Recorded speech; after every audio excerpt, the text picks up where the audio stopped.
All right, Virginia fans, strap in because today we've got a guest who's about to shake things up. Tyler Neville, former Harvard and UVA tight end, all around beast, and soon to be NFL draft hopeful, is here to talk about everything from the wild ride that was UVA's 2024 season to his upcoming journey to the big league. He went from making big plays in Charlottesville to now preparing to make even bigger plays on Sundays.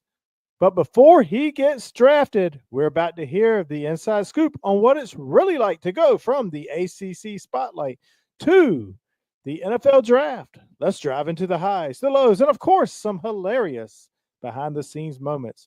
All that and more on the Cavalier Connection right now.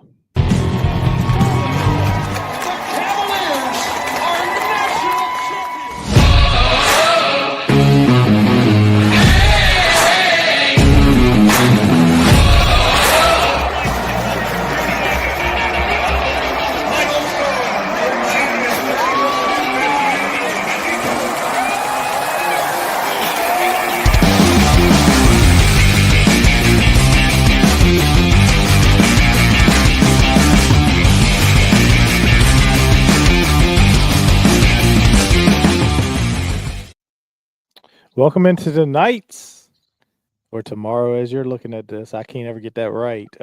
Cavalier Connection episode. I'm Jeff, joined by Jay. How you doing tonight, Jay?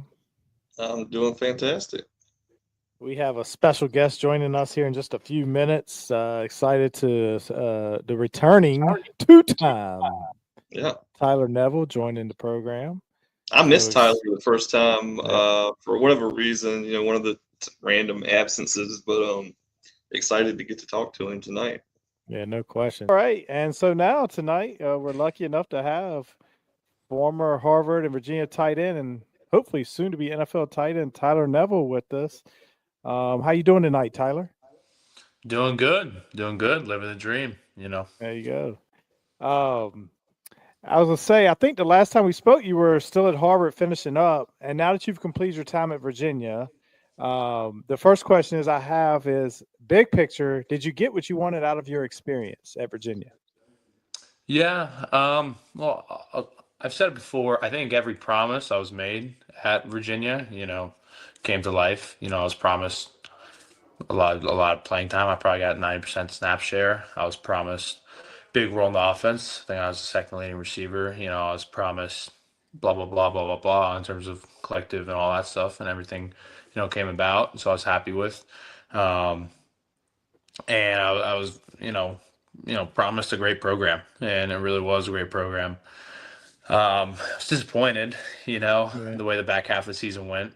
How things slipped away from us, but that's part of the game, and I think I'm a better man for it.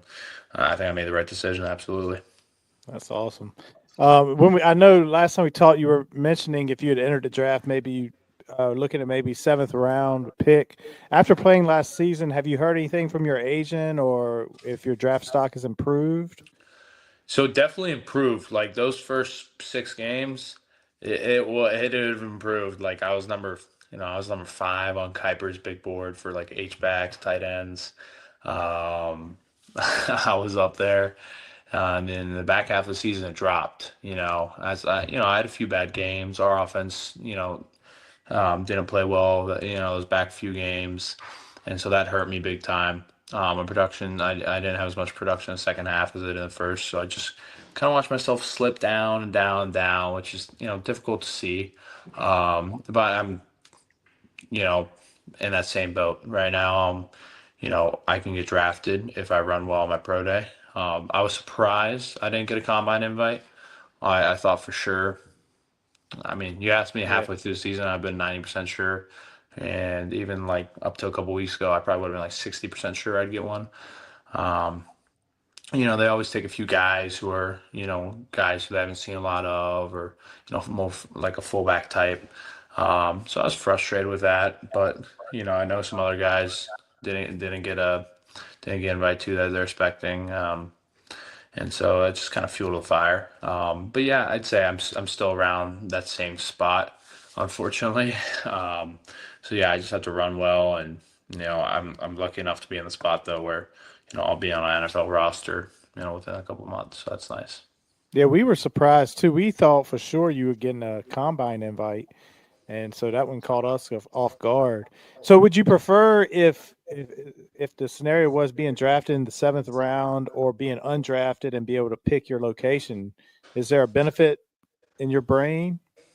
I mean, yeah, there's certainly a benefit of going undrafted, and I've spoke about this with my agent. Going undrafted, I could pick the exact room I mesh the best with, like the lightest room, a room who needs someone, with my skill set. Um, but as a football player, I who know. knows what being drafted means? I don't give a damn. I want to get That's drafted, right. That's right. That's right. And hey, So, Brock Purdy, he's about to get a big contract, and yeah, that's a Mr. 7th rounder. Irrelevant. That's right. Mr. Yeah. Irrelevant right there. Yeah. So yeah, like, I'll throw it all to win because I want to get drafted. But with that being said, if I don't get drafted, it's not the end of the world. It'll probably be a better situation. I'd love to hear your name called by Washington, and we have a light tight end room, so it's a great Well, spot for you. so I interviewed when I was at the Hula Bowl. I think I interviewed with about 28 teams, Oh, and wow. Washington didn't interview me. I've talked to Oh them my since gosh! then. I've filled out, like questionnaires for them, and they requested some of my testing stuff. But I'm disappointed because I really just want to like kind of talk ball with the scout a little bit about Oh yeah! about my commanders. Oh Right. yeah! For sure. Yeah. I know. So you made a big impact in the Wake Forest game with 2 touchdowns. Looking back, what was your favorite moment from that game? Probably locker room after. That was one of the coolest environments I've ever been in, and you know, starting with a big ACC away win. I mean, that was huge for our confidence, and we were bubbling, and that locker room after. There's a comeback win too, so that locker room Oh after. yeah! I mean, all types of water and stuff is just being thrown everywhere. It's the time of our lives. Oh yeah! That atmosphere was one I'll never forget for sure. Oh yeah! That's awesome. Yeah, you guys got off to a quick 4-2 start. Obviously, you talked about kind of struggling down the stretch. Do you attribute that mostly to the injuries? Obviously, the schedule got. I mean, probably the last 6 weeks. I think you guys probably had the most difficult schedule in the country. But do you think that was the struggles, or where would you go with the second half? Yeah, I mean, you play three playoff teams, one national championship game team. Yeah. It's difficult. But yeah, the injuries, like I mean, losing a guy like Brian Stevens for that UNC game was obviously huge. We came in light with some offseason injuries. Yeah, just the injuries throughout, difficult. And, there's points we, the guys on the field, could have played better, could have executed better. I'm guilty of, many such examples. Um, but yeah, I mean, you could point your finger at a lot of different things. But when it comes down to it, sometimes we just didn't do our job. Yeah. So what would you say was your favorite part of the season? You had a lot of, I mean, it was a lot of good things. So what was your favorite part?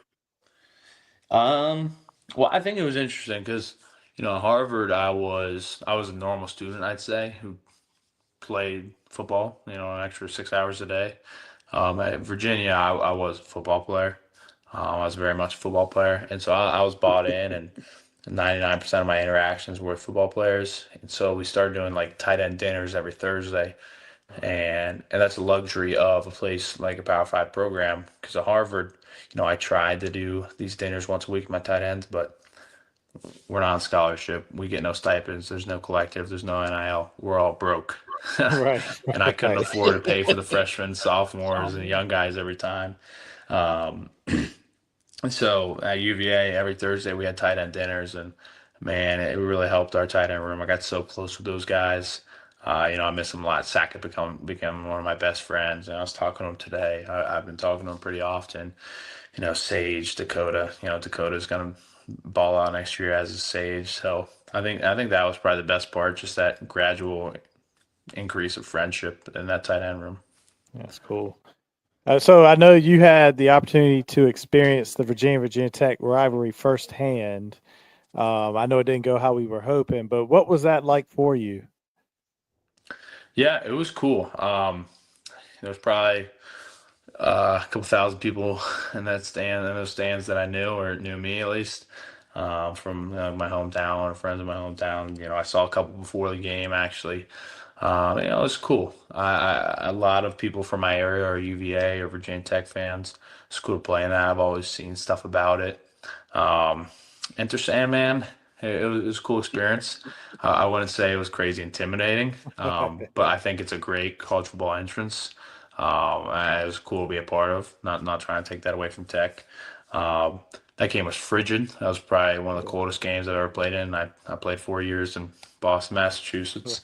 Um, but no, that was cool to be a part, and um, we clawed and fought our way in that game to end our way, but it's what it is.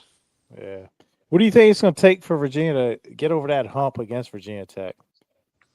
Well, I said it right when we lost to Tech. It was going to be some money, and there's been some money thrown. Um, so I was wondering when I was going to get like my payout from that. That's right. I guess I'm still waiting. Can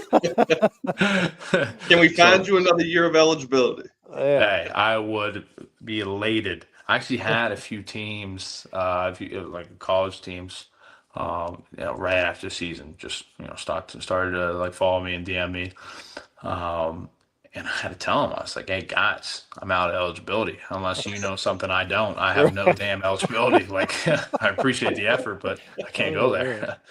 But yeah, I think that investment in football is going to pay dividends. It's going to be huge. I mean, some of the transfers we brought in have already been ridiculous. Nothing like our transfers from last year by any means, but that's right. Right. No, I mean this class is great, and one thing about this staff is they're crazy genuine, and they're all around good guys. Coach Sparrows and Coach Elliott and Coach Kitch, like those were all great guys. So they're going to recruit well, and they're going to bring in the right type of guys. And I have all the confidence in them in terms of recruiting, and I think they're getting over the hump this year. That's awesome. It kind of leads into the next question I had was, obviously I'm sure you're still paying attention to what Virginia's doing in the transfer portal and bringing in guys. Do you think they've brought in enough to maybe even push beyond 6 or 7 and get to 8+? No, absolutely. I mean, they brought in some depth at O-line. We got some guys coming back. They brought in, some ridiculous D linemen, and brought in 2 good quarterbacks. So I mean, it looks like depth is an issue, at the places where we've had depth issues. You have a bunch of great options at quarterback. And yeah, I think Dakota Twitty is going to be, a first, second team all ACC guy over the next year or two. So I think we got the tools. I think we absolutely have the tools. Sucks losing Mao. Obviously that's a big loss, but no, I think this team has the tools to, go out and compete for the ACC. Yeah, we actually had on Lo Davis, and one of the things he said was, we have got the talent to go to Charlotte. Now, that doesn't mean we will, but we haven't been able to say that at Virginia, in some time. And he felt like what had been delivered to Coach Elliott, and obviously Coach Elliott plays a role in bringing those guys in, but what the collective and everything had brought in was, worthy of being in the conversation of, going to the ACC championship. And then, you're on the cusp of the playoffs if you do that. So, I mean, we hear that and it's like, oh, our heart starts to pitter patter a little bit. Yeah, no, I'm all over UVA Twitter. So even before last season, man, I was reading every tweet. I saw it all. I saw the highs, the lows. I see the embrace the pace guy. He's hilarious. I see him about the basketball stuff. I saw the TBT tournament team coming out. I hope somehow I can watch that. So no, I'm all over UVA athletics, and I see the fans 100%, and sometimes we get a little too high, sometimes we get a little too low. But no, I understand it. Yeah, Jay and I have to get reminded. Stop Yeah, getting too low or stop getting too high. You know, Yeah. one week we look great and we're like, oh yeah, we're on our way, and then the crap hits the yeah, fan, and Yeah, then you play UNC. uh, right. Nova's tough. Yeah. Yeah, Yeah. those first about 5 minutes were some I'd like to erase from my memory. But Yeah, I think that was the worst game I've ever been a part of in my life. That one was tough. yeah. Um, so going back to last year, and this is a tough one. You know, throughout games all year, especially in the back half, kind of Musket would come in for Calandria when he was struggling, whether it be his play, O-line play, things like that going on that was causing the struggles. So right before the Virginia Tech game, Coach Elliott makes the change to Calandria, or from Calandria to Musket. Seemed a little bit like an odd time to make a quarterback change. Calandria ends up transferring out. There was reports coming out an hour before the game. Calandria wasn't going to dress, and then he was dressed. Can you take us inside the locker room and just kind of talk us through, like, were you guys even aware, like, that this? I mean, I know you said you're on the Twitter stuff, so you probably were, but like, was that tough for you guys? And was the team divided? I mean, how did that play out in the locker room? Yeah, I mean, with every quarterback situation like that, there's always guys on both sides. Like, some guys will lie to you and say, like, no, we were behind, whatever. But everyone's got their own opinions. Um, and ACU is incredibly talented. But I still talk to the kid, damn near daily. And he knows he didn't play his best ball those last few games, and not for lack of talent whatsoever. Musket is the ultimate teammate, the ultimate pro about it. And, he wanted what was best for the team. And he felt like, that was him, and naturally, like, as he should. Um, and so, me knowing Musket, like when he got the start, I was excited for him. He deserved it. Like I said, he's probably him and Sackett Wood are the two best teammates I think I've ever had. Um, so yeah, I mean, guys have their opinions. I wouldn't say it divided us. I think the coaches did a good job of, making the main thing the main thing. We're here to win football games, and it wasn't like this was brought up like every day. Like you never heard a coach talk about it. It was done the right way in terms of communication with the players. And really, Coach Elliott and the staff believe Musket gave us the best opportunity to win. And yeah, so I that thought he was a played decision. well too. I mean, especially like coming in against Notre Dame, that was a tough spot. Played very well. Every time he came in, he played really well. I was excited for him to get that start against Tech too, and honestly, I thought he played. Considering the conditions and everything, I thought he played pretty well there too. Yeah, no, agreed. He's a very poised quarterback. So you're always comfortable when he's behind center. So I know you already kind of talked about this a little bit, but the tight end room this coming year, we got Twitty and Enos.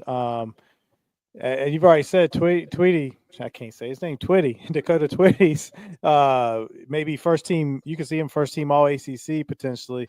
What's the future of that position at Virginia, or do you think there's any other younger guys that we haven't heard of at that position? So yeah, I mean, Twitty, like it was cool to see him. It was cool to see Dak, like, throughout this year become a good blocker. And really he bought in. I mean, the dude's bought in. And he's uber athletic. And then Sage is, he's more athletic than he'll get credit for.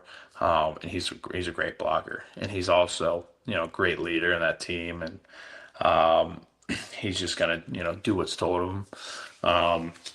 So I think Dakota's gonna explode. I think I kind of, helped him out by, I really ramped up the tight end production. Um, so I think I'll definitely help him out with, tight end play from last year. And then I think John Rogers is gonna be, you know, very, very, very good at football. I think he's the most athletic guy in the tight end room. He's a funny guy. Everyone loves John Rogers. and he's a hard worker. And yeah, I mean, he just wants to be very good at football. He's going to be very good at football. He didn't start like playing receiver, running routes till summer before he got here. Spring before he got here, something ridiculous. And he's a great route runner. Yeah, he's crazy athletic. So I think he's going to be that tight end of the future. Awesome. So you were at the Senior Bowl. What was that week like for you? I wish I was at the Senior Bowl. I was at the Hula Bowl. Oh, the Hula Bowl. Yeah. I'm sorry. So those things were all so frustrating. Like mid-season, I even told tight ends, like, I think I'm going to be at the East West Shrine Bowl, and then you're talking to scouts, and they're the scouts of those bowls. You think you're going to be there. So I was expecting the East West, and then they recommended me go to the Hula, which I had like originally declined. So I went to the Hula, and it was like 30 guys from there will probably get drafted. And to be just honest with you, I didn't play my best ball. Like I had 2 good practices and 1 mediocre, kind of lousy one, and then I played well in the game. But I didn't really showcase, I think, my ability and the things I do best, like some things I did at UVA, some things I did at Harvard. I didn't really showcase it. I was still a little banged up. I was, coming off, some injuries, and really that wasn't the reason. I just didn't play well. Sometimes you just don't play your best ball, and I didn't. So I was disappointed. I was certainly disappointed in my performance there. And then after that, I didn't get the East-West call-up, which, I expected, and I think a lot of scouts expected as they were talking to me. So yeah, that was, I will say that whole process has been frustrating. And I think in this world I'm in right now, where there's so much out there, it's really like important to keep your mental right. You got to keep your head screwed on right. So that's what I've been doing, because every day there's something else coming out that either I'm a part of or not a part of, or something that's said about me, not said about me, that if you read too much into it, could drive you up a wall. But so, I mean, the Hula Bowl was cool in terms of I got to meet with, sit down interviews with 28 teams. I got like some in-depth analysis of my game, and I got a feel for which teams would draft me, and which probably wouldn't. And it was kind of the first realization, like, I thought I was an NFL player, at Harvard. I thought I coming into UVA as an NFL player. And then going there, I realized like I am an NFL player. I have the ability to play in the NFL, and a lot more people think it than just me. So that was cool, and I got to meet a lot of cool people as well. I mean, some of those guys are at the combine right now, and I'm rooting for them. And I think it's just cool being in one of those environments. Yeah, for sure, for sure. Who would you say was like the most famous like NFL coach, scout, GM, whoever that you got to meet with? Anybody you were like wowed by, like getting, hey, I'm getting to meet with this guy. This is like awesome. Well, Deion Sanders was there, so I mean, I'd say he's pretty famous. I had to give a speech, so I won like their adversity award there. And I didn't know I had to give a speech, and it was Deion Sanders. First, it was Deion Sanders, then it was me, and then it was Doug Flutie. Those were the 3 speeches. Wow. And I had no idea. And both of them knew they were giving speeches. So I kind of went up there, said the word. I was like, hey, am I supposed to say a few words? He's like, oh, yeah, we love you too. I was like, oh, all right. So I get up there, and it's Deion front row. And, he's an awesome guy and cool guy. So, I mean, he's probably the coolest, it was cool to meet him. And there's a lot of those coaches were old, NFL head coaches and stuff like that. So just a plethora of knowledge being thrown around. So that was awesome. Yeah. That's a tough act to follow too, because he's such a smooth talker, and yeah, I'm sure that was nerve-wracking for you. Jay, Doug Flutie said that he had a tough act to follow too. That's what he said, yeah, for sure. So Tyler, when is the UVA Pro Day, and is that going to kind of mimic what they're doing at the combine? And then the last part of the question is, Like, and I'm sitting here thinking, like, from your perspective, I think it's almost an advantage, like, because you can kind of watch the combine, look at their numbers, and then know exactly what you need to do to outperform them.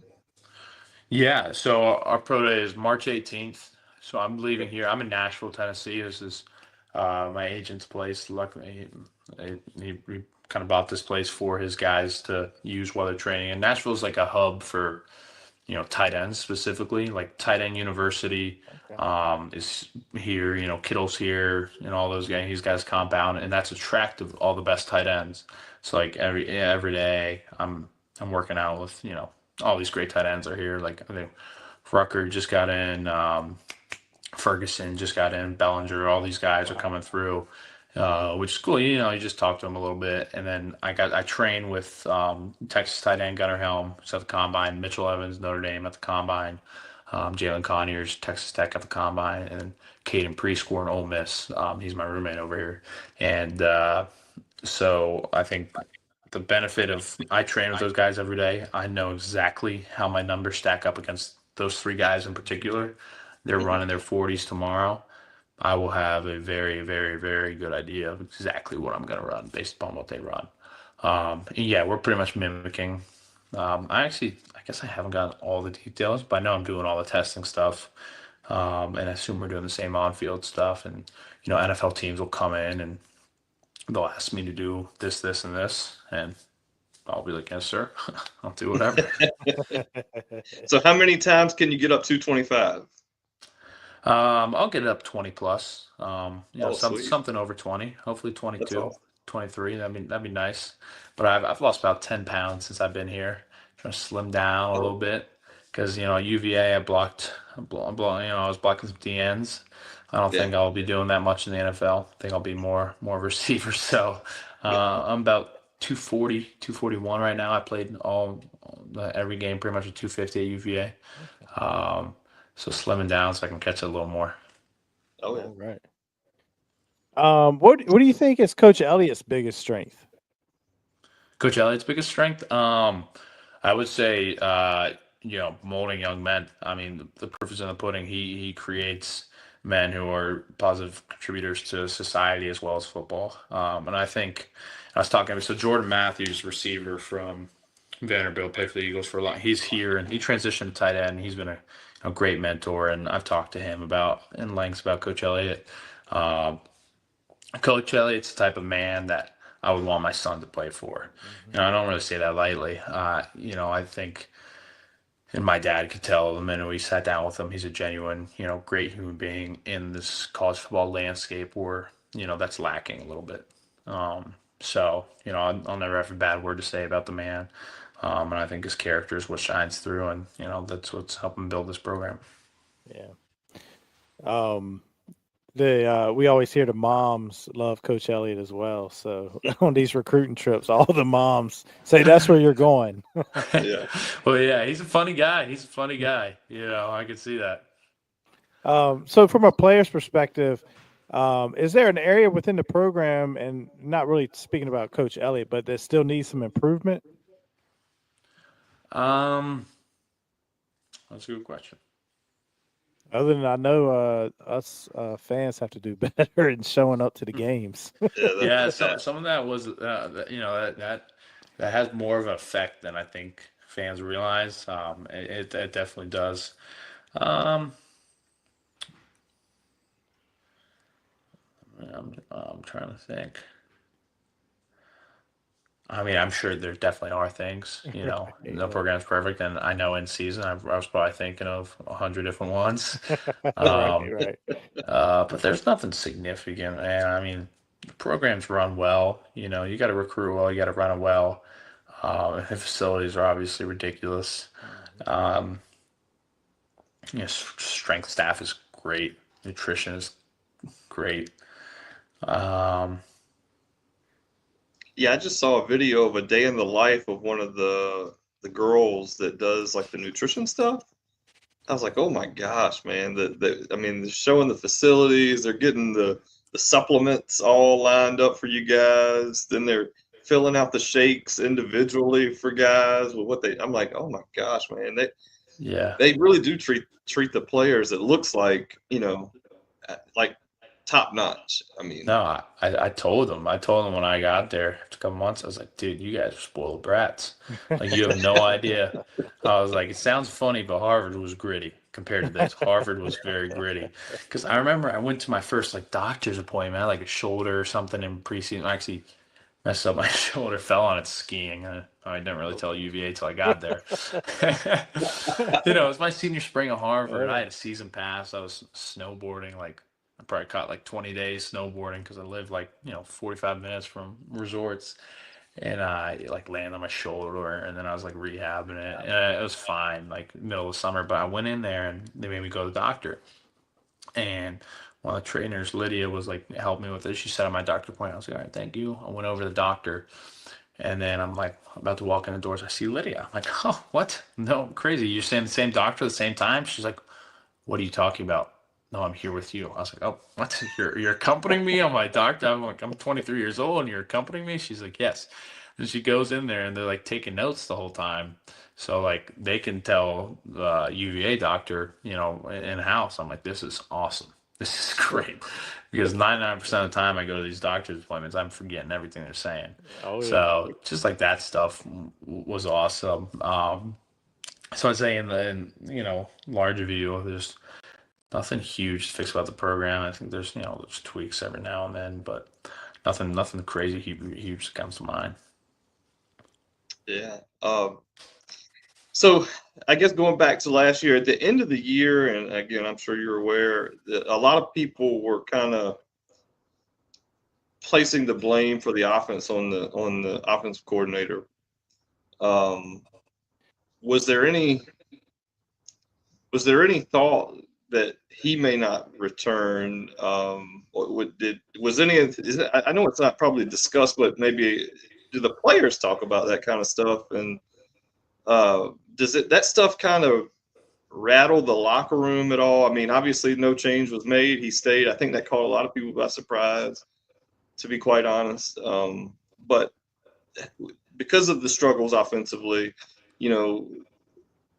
was it design? Was it just inexperience, injuries again?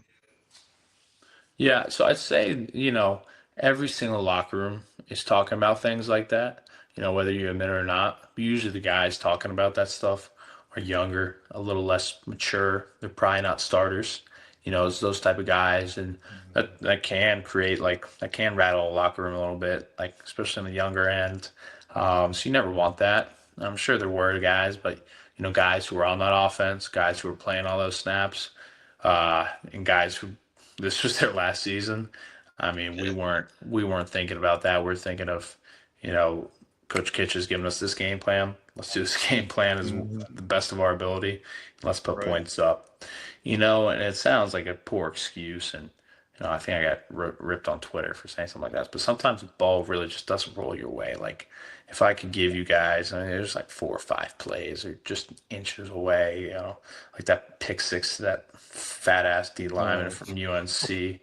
I mean, that ball's like 2 inches from being in my hands. It just gets batted down. Like just stuff like that happens so often, and then you go on Twitter and you see the OC getting ripped, and it's tough. I mean, he has a very hard job just because you can't quantify, or you can't really see how close all those plays are, where it's like just such a drastically different outcome than you would want, but you're literally just inches away, and that's why I call it the game of inches. Yeah, or even you go back to what was it the Louisville game where they missed the obvious pass interference? We had a chance to win that game in the last minute. I think it was. Yeah, I mean, Louisville, and was it Maryland too? I think it was a Cam Courtney who got tackled against Louisville. Yeah. Cam Courtney, he got absolutely tackled near the goal line. Yeah, I mean, stuff like that is just ridiculous. And in the Maryland game, I think I got tackled on that last ball. I don't know if anyone agrees with me there. Yes, absolutely. We actually talked about that. I'm glad you said that because I forgot about that. Yeah, so I mean, yeah, things like that too are just ridiculous. We definitely had a few calls not go our way in clutch situations where, I get sometimes refs don't want to decide a game, but I think that was crossing the line. Mhm. So, yeah, and that too, that call doesn't get called. They're like, damn, the first reaction is damn, like ref should have called that. Second reaction is like getting mad at Coach Kitch, and that's unjust because that play's working, 10 out of 10 times or 9 out of 10 times, and one time is when they tackle a guy. Right. And when you also think about it too, say that call goes your way, you're inside the 10-yard line. Now you go finish that game and win. The difference in 5-7 and 6-6 and going to a bowl, and you're either going to be 6-7 or 7-6 at that point. But that's just a huge difference to the fan base. We made it to a bowl. We doubled our win total from 3 to 6. Yeah. All because of just a handful of little plays. So it's like you're so close to like being right on the precipice of being bowl eligible and getting that extra month of practice and all those things. But I do think this year is going to be a jump. I don't know if you had a chance to see. We had Joe Reed on. Played at UVA. He was on the 19 team, went to the Orange Bowl. I'm sure you remember him. He predicted 10 wins next year. Do you want to give us a prediction for wins next year? The schedule is cake. When I I love when it. I saw that schedule, I was like, Mhm. holy shit! Like God, excuse my language, sorry. And I shouldn't have called that kid from UNC a fat ass. Hopefully, he doesn't see it. He's not listening. But yeah, I mean that schedule compared to this past year, I guess this is certainly not cake, but man, it's much easier. So yeah, I mean, I wouldn't say 8, 9, 10 wins. I wouldn't say that's crazy. I mean, 10, you got to play damn good ball to win 10 games. I put my over under at 8.5. I'd say. I'd say 8 to 9 will be great. Looking at the schedule, I think it's feasible, and with the talents brought in, I think it's feasible, definitely. And then I want to run to Las Vegas because yeah. they put the over-unders out yesterday, and Virginia was at 5.5. But of course, in state you can't bet on Virginia. So next time I go out of state, though, I'm putting a bag on Virginia's over 5.5. Yes. I can tell you that. Well, I think I'm allowed to gamble now, so I am too. Just don't do it. I think I can gamble on everything but NFL. So I'm betting the house on Virginia football. There you go. Oh man. So we know you're a basketball fan, and unfortunately we had Coach Bennett, step away. So that was tough to the program. Are you a Sanchez guy, or you think Virginia's going to move in a different direction? I think they're going to move in a different direction. I see Sanchez has a lot of player support. I mean, great win against Wake last night. Sucks for Wake. I think that just knocked him out of the tournament, but we'd love to ruin dreams over here. They talk about Shaka Smart. I remember that VCU tournament run with Shaka. That would be a huge hire. But yeah, I mean, I'm not crazy. I'm not crazy one way or the other. I know, a coach having the players back is a pretty big deal, or the players having the coaches back is a pretty big deal. But I think UVA basketball is used to a lot more, and it sucks because as soon as I get here, we're not playing a great basketball. I mean, Rhodey's been super fun to watch. McNeely too. Rhodey's really balled out, which has been awesome to see. At the beginning of the season too, some guys were on him, and it's cool to see him shut up the haters a little bit. They're still fun to watch. Like I enjoy watching the games. I watch damn near every one. But yeah, it was funny because when I committed here, I started watching every single game. And man, that Colorado State game that took years off my life. Years. That was rough. And I'm making my roommates at Harvard. I live with 5 other guys. I'm making them watch them with me. And when they were watching this Colorado State game, they're like, "Dude, what the hell is wrong with you?" Oh man, I know. So my son Jack, who's on the show most of the time, he's actually started doing sports radio in the morning here with a local radio station. They give him a hard time about Virginia sports and give him a hard time about really hard time about Virginia basketball. Like, how could you sit there and watch, some of those games? But we embrace the pace here in Charlottesville. Yeah, no, that's a great saying. I didn't know that guy on Twitter came up with it. I saw some of that rumbling Yeah, today. He was yeah, like, he deserves some credit. That's funny. That's funny. I hope I get to see some of that TBT yeah, tournament. See, Kyle Guy back in action. oh, yeah, for Oh, yeah. sure. We're about to get you out of here. Now that your playing career is over in college, what's a day in the life like for Tyler Neville right now? Probably just training. My life has never been more easy. Okay. I'm living the dream. I mean, I wake up at 7. I make myself, maybe like dietitian. So, I make what's specified for me in the morning, have a cup of coffee to go, get there. We have either, guy like a chiropractor or a massage therapist there before every time. I get stretched out, rolled out, do a super lengthy work or super lengthy warm up. And then, it's usually either a speed or change of direction day. Um, and then that'll be like first hour and a half, and then a little break. They bring in the protein shakes, and then you got an hour and a half to 2 hour lift. Finish that, come back here, shower, and I do everything you can imagine in terms of recovery. I also got to talk to, I think, Cryo Charlottesville. I gotta get in with them. That's a shout out for them There too you if they're go. listening. Because like I'm doing like the hyperbaric oxygen chamber. I'm Okay. doing cryotherapy. I'm getting IVs twice a week. Massage. I'm doing red light, sauna. You name it, I'm doing it. So, and this one like every day is so intense. Like you think about it, even in season, there's rarely times where you're full speed, like just sprinting at like this clip. Like maybe once or twice a practice, I'm hitting my top speed on like a deep route. But here I'm doing it every single day, so my body's getting beat up. So I really have to just recover like crazy. So, you have any final message for Wahoo Nation? I guess just thank you. Thank you. It's been fun. Growing up, I wasn't a UVA fan. To be honest, I was a big Navy fan because my father. But I'm excited to be part of the family. And UVA's got a fan in me for life. So, just thank you for all the support this year. And, thank you guys for what you're doing. Thank you to all the fans out there, all the Twitter stuff. Just know some of the players are reading them, so maybe a little nicer. Oh, man. Yeah. So, we want to thank you for coming back on with us.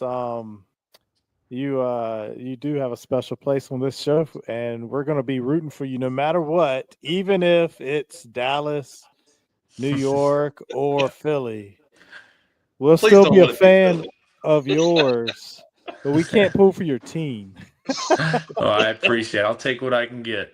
That's right. That's Yes, right. sir. Yeah, thanks so much, and we hope you have a great evening and good luck here in all these NFL prep and draft and the whole thing. Thank Yep. you guys. Thank you Yep. guys. I Thanks so much, appreciate it, Tyler. fellas. Thank Thanks. you. Thanks again to Tyler Neville for joining the show. A lot of fun to talk to.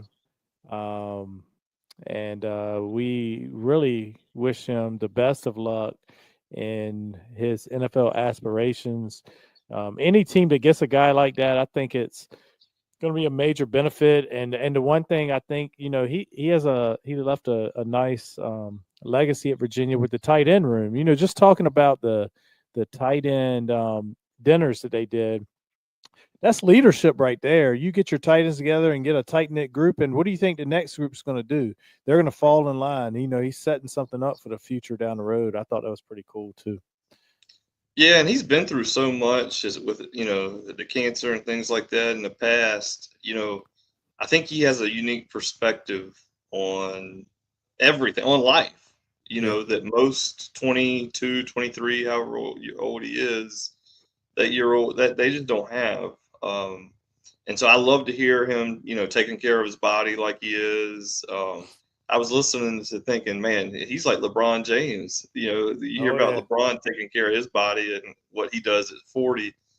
And, it's great to hear how serious he's taking it because, whether it should be this way or not, that 40-yard dash is like the most, maybe the most critical, 4.5, 6, 4.6, 4.7, whatever it is, seconds of his career life, because, if he runs quicker than what he's expected to, that catapults people. We've seen people go from, late round to mid round to early round because without pads, they ran Of a fast, number. and it's all about your numbers and your length. And so, man, I just hope he gets a good shot. And I'm certainly, I know he deserves it, and I think he'll get that. NFL teams don't pass on this guy. I'm telling you. I was thinking Kansas City, man. Let him go sit behind Kelsey. Even if he is undrafted and goes to Kansas City, and maybe he's on the practice squad or something for a year or two, learn from Kelsey, and then Kelsey's going to retire in a year or 2, 3, maybe tops, and then, man, then you're at a place that knows how to use the tight end clearly, and you got a great quarterback, and I'd love to see that. But and come on, Washington, what are we doing? Yeah, come on, we have a light tight end room. We do. This is a guy, local guy. I'm having conversations. Yeah. But we thank Tyler for joining the show, and hopefully we'll be able to have him back on again as he's preparing for NFL training camp or the NFL season. So yeah, maybe after his first year in the NFL, get that perspective. That's right. But we thank everybody for watching this one, and we will see everyone next week. Virginia plays Saturday against Clemson at home. Go Hoos. Go Hoos.